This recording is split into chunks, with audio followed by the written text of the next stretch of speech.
दोस्तों आज के क्लास में आज के क्लास में हम आप सभी को बहुपद के प्रकार और उसके मानक रूप, उसके गुणांक, घात, चर के आधार पर कितने प्रकार का होता है या घात के आधार पर या पदों की संख्या के आधार पर, ये सभी आज की क्लास में इसकी चर्चा करेंगे। ये जो टॉपिक आज का है ये स्पेशली 9th में तो आपको मिलेगा। ये इसका कुछ पार्ट 10th में रिवीजन के तौर पे इन्वॉल्व है, ठीक है। तो कहीं ना कहीं ये क्लास 9th के लिए और 10th के लिए दोनों के लिए इम्पोर्टेंट है। तो चलिए बिना समय गंवाए शुरू करते हैं कि आज का टॉपिक ये क्या है। देखिए, इसकी पिछली वीडियो में आपने पढ़ा था कि बहुपद किसे कहते हैं, उसके बारे में डेफिनेशन अच्छे से आपको समझाया गया था, ठीक है। बहुपद को पहचानना भी बताया गया था। आज हम आप सभी को बताएंगे कि बहुपद के प्रकार कितने होते हैं, ठीक है, कितने प्रकार के बहुपद होते हैं। तो भाई बहुपद के प्रकार अगर देखा जाए तो वैसे आप किसी एक आधार पर नहीं, आप 3 आधार पे कह सकते हैं। देखो, बेस ऑफ घातीय आधार पर या पदों की संख्या के आधार पर, मतलब घात के आधार पर भी बहुपदों को कई रूपों में बांटा गया है।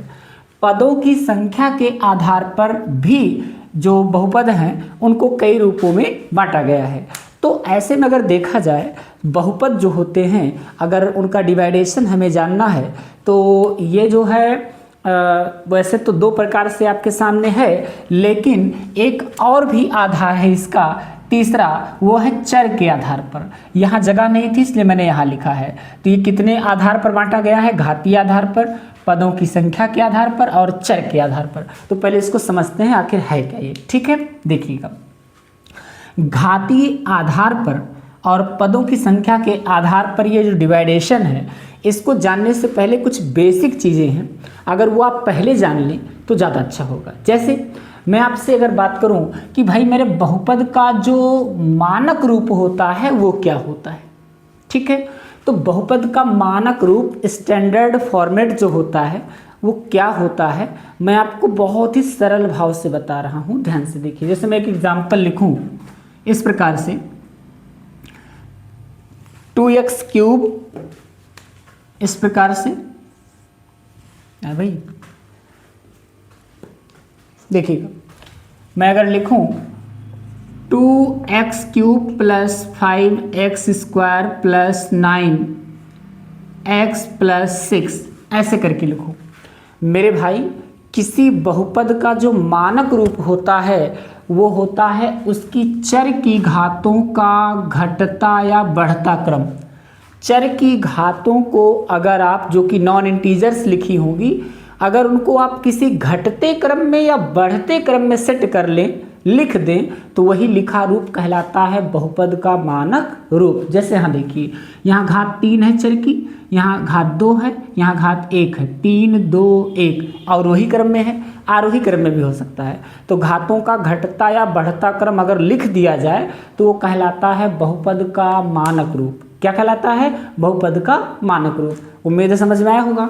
अब आगे बात करते हैं, मानक रूप की बात कंप्लीट हो गई, आगे बात करते हैं बहुपद की घात क्या है। देखो भाई, किसी बहुपद की जो घात होगी, उस बहुपद में जो सबसे बड़ी घात होगी, उस बहुपद में जो सबसे बड़ी घात होगी वो कहलाएगी बहुपद की घात। जैसे मैं यहाँ लिखूँ, इस बहुपद में बताओ बहुपद की घात कितनी है, तो भैया इस बहुपद में सबसे बड़ी घात कौन है? 3। इसलिए इस बहुपद की जो घात बनेगी वो क्या बनेगी? 3 बनेगी। तो किसी बहुपद में लिखी गई जो चर की घात है, जो कि सबसे बड़ी हो, वही उस बहुपद की घात कहलाती है। बहुत आसान टॉपिक है, ठीक है। आगे चलते हैं। आगे हमें जानना है कोफिशिएंट यानी गुणांक। ध्यान देना, इसके लिए भी मैंने कुछ वीडियो बनाए हैं, उसमें देखिएगा, लेकिन मैं आपको एक एग्जाम्पल के तहत बताता हूँ। जिसमें लिख दूँ 2x cube plus 5x square, ऐसे लिख दूँ, ठीक है। या मैं लिख दूँ 2x क्यूब, या कुछ और बड़ा लिख देता हूँ 2ax स्क्वायर प्लस 5yb, ऐसे करके लिख दूँ। अब इस लिखे बहुपद में अगर मैं आपसे कहूँ कि भैया इसमें x स्क्वायर का गुणांक बताओ, एक्स स्क्वायर का गुणांक बताओ, कोफिशिएंट बताओ। तो भैया जहाँ भी एक्स स्क्वायर लिखा है वहीं पहुँच जाओ और एक्स स्क्वायर को छोड़कर बाकी उसके बगल में जो गुणा करके लिखा है वही उसका गुणांक कहलाएगा। मतलब इसमें एक्स स्क्वायर का गुणांक क्या बना, 2a। क्या बना, 2a, और कहीं एक्स स्क्वायर है ही नहीं। तो इस प्रकार से हम गुणांक बता सकते हैं। ठीक है, अच्छा, अब उम्मीद है इतनी बात आपको समझ में आई होगी। हालांकि प्रश्नावली में ये सारे क्वेश्चन मिलेंगे, आपको बताया जाएगा, लेकिन ये एडवांस की बात थी, ध्यान देना। अब आगे कर बात अगर करें कि बहुपद के प्रकार कितने हैं, तो बहुपद जो है वो देखा जाए तो 3 आधार पर डिवाइड किया गया है, 3 बेस पर डिवाइड किया गया है, घातीय और पदों की संख्या और चर के आधार पर। तो अगर घातीय आधार पर देखें तो बहुपद एक आपका बनाया गया है रैखिक बहुपद, लाइनियर पॉलिनोमियल्स, अर्थात ऐसा बहुपद हो जिसमें चर की सबसे बड़ी घात 1 हो, या चर की घात, या कह सकते हैं बहुपद की घात, डायरेक्ट कह सकते हैं बहुपद की घात कितनी हो, 1 हो। अगर बहुपद की घात 1 है तो कहलाएगा रैखिक बहुपद। जैसे मैं कुछ एग्जाम्पल लिखूं इस प्रकार से, 2x + 9, इस प्रकार से। तो इस बहुपद में सबसे बड़ी घात 1 है, इसलिए इसे कहेंगे क्या, रैखिक बहुपद। ठीक है, चर की घात देखी जाती है। अब आगे बात करें अगर द्विघात बहुपद की, तो द्विघात बहुपद को कहते हैं क्वाड्रेटिक पॉलिनोमियल्स, अर्थात जिसमें सबसे बड़ी घात 2 हो। तो इस प्रकार कह सकते हैं कि ऐसा बहुपद है भाई, ऐसा बहुपद जिसकी घात कितनी हो, 2 हो। तो ऐसे बहुपद जिसकी घात 2 हो उसे कहते हैं द्विघात बहुपद। अगर एग्जाम्पल की बात करें तो जैसे मैं लिख दूं x² + 5x + 6, ये जो बहुपद लिखा है इस बहुपद में सबसे बड़ी घात 2 है, अर्थात बहुपद की घात 2 है, अतः इसे कहेंगे क्या, द्विघात बहुपद। ठीक है, अब आगे बात करें त्रिघात बहुपद की, तो त्रिघात में आप क्या कहेंगे कि ऐसा बहुपद जिसकी घात कितनी हो, 3 हो, उसे क्या कहते हैं, त्रिघात बहुपद। अब एग्जाम्पल की बात करें जैसे मैं लिख दूं x³ + 9x² + 10, ऐसे करके। तो ये जो बहुपद मैंने लिखा इसमें सबसे बड़ी घात कितनी है, 3 है, इसलिए इसे क्या कहेंगे, त्रिघात बहुपद कहेंगे। तो इस प्रकार से घात के आधार पर, वैसे चतुर्थ घात भी बन सकता है, आगे भी बन सकता है, लेकिन एक प्रकार से जो आपके सिलेबस में रखा गया है बहुपद की घात के आधार पर वो 3 ही प्रकार का रखा गया है, रैखिक, द्विघात और त्रिघात। ठीक है, उम्मीद समझ में आया होगा। अच्छा, तो आगे बात करें तो पदों की संख्या के आधार पर, पदों की संख्या के आधार पर जो बहुपद हैं वो भी 3-4 प्रकार से डिवाइड किए गए हैं। एक है आपका एक पदी बहुपद, द्विपदी बहुपद, त्रिपदी बहुपद और शून्य बहुपद, इस प्रकार से 4 प्रकार से डिवाइड हो रहे हैं। तो एक पदी बहुपद जिसे मोनोमियल्स कहते हैं, इसका मतलब ये हो गया कि इसमें सिर्फ कोई एक पद होना चाहिए। जैसे मैं लिख दूँ यक्स, एक ही पद है, ये भी एक पदी है, या मैं लिख दूँ 2x², ये भी एक पदी ही है। मतलब पदों की संख्या एक ही हो तो उसे एक पदी कहते हैं। अच्छा, घात चाहे जो लगा दो, बस एक ही पद बनना चाहिए। दूसरा है द्विपदी बहुपद। द्विपदी में कितने पद होते हैं, 2 पद होते हैं। जैसे x + 9 2 पद हो गए, है भाई, 2x - 3 2 पद हो गए, एक पद 2 पद, है ना। तो इस प्रकार से 2 पदी हो गया।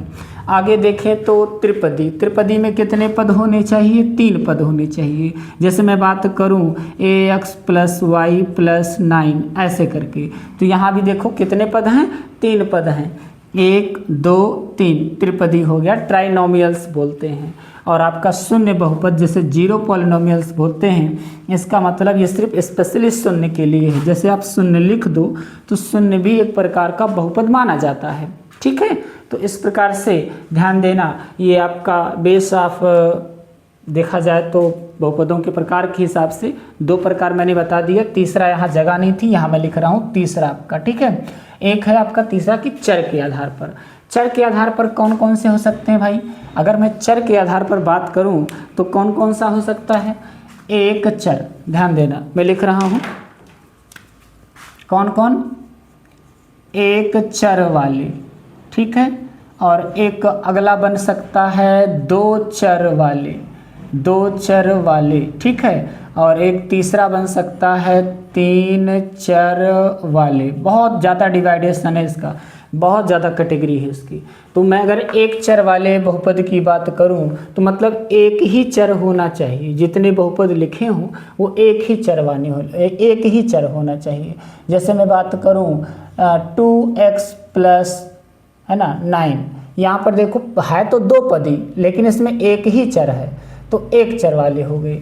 दो चर वाले में कितना चर होता है? 2 चर होता है। जैसे मैं लिख दूं x plus Y equal to 10, बताओ इसमें कितने चर हो गए? 2 चर हो गए, ठीक है, इसलिए 2 चर वाले कहलाता है। 3 चर वाले में कितना चर होगा? 3 चर होगा। जैसे मैं लिख दूं भाई 2x प्लस या 2x square plus x plus 9 बराबर 0, ऐसे करके इसमें कितने चर हैं? एक ही, यहाँ अलग करना पड़ेगा, ध्यान देना। ये आप y मान लो, ये आप z मान लो। एक चर अलग है, दूसरा चर अलग है, तीसरा चर अलग है, तो 3 चर हैं। तो इस प्रकार से कितने चर वाले कहलाएंगे?